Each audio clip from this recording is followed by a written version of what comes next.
Assalamualaikum warahmatullahi wabarakatuh. Nama saya Lintang Oktaviani dari kelas 11 IPA 2. Proses pembentukan sperma dan ovum. Yang pertama, spermatogenesis.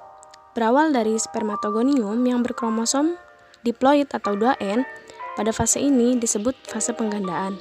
Lalu, akan mengalami pembelahan secara mitosis dan menghasilkan primer spermatosit yang berkromosom diploid. Di sini mengalami fase pertumbuhan. Setelah itu mengalami pembelahan secara meiosis. Yang pertama itu akan menghasilkan sekundaris spermatosit berkromosom diploid. Pada fase ini disebut fase pematangan dan mengalami pembelahan kembali secara meiosis yang kedua yang menghasilkan spermatid berkromosom haploid. Setelah itu akan mengalami diferensiasi menjadi spermatozoa yang berkromosom haploid. Yang kedua, oogenesis. Berawal dari oogonium berkromosom diploid, fase ini juga termasuk fase penggandaan. Lalu, mengalami pembelahan secara mitosis akan menghasilkan oosit primer yang berkromosom diploid. Pada fase ini termasuk fase pertumbuhan. Kemudian mengalami pembelahan secara meiosis 1 akan menghasilkan oosit sekunder dan polar body. Di fase ini termasuk fase pematangan. Setelah itu akan mengalami pembelahan secara meiosis 2 akan menghasilkan ootid dan badan polar yang berkromosom haploid. Ootid akan berdiferensiasi menjadi ovum, sedangkan badan polar akan melebur. Yang ketiga, siklus menstruasi. Terdapat 4 fase.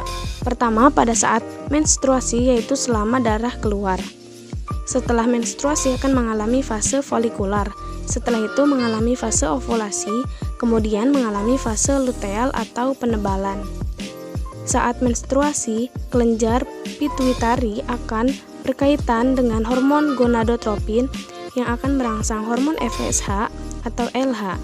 Saat menstruasi, folikel ovum masih pada fase oosit primer, sedangkan fase folikular sudah pada fase oosit sekunder.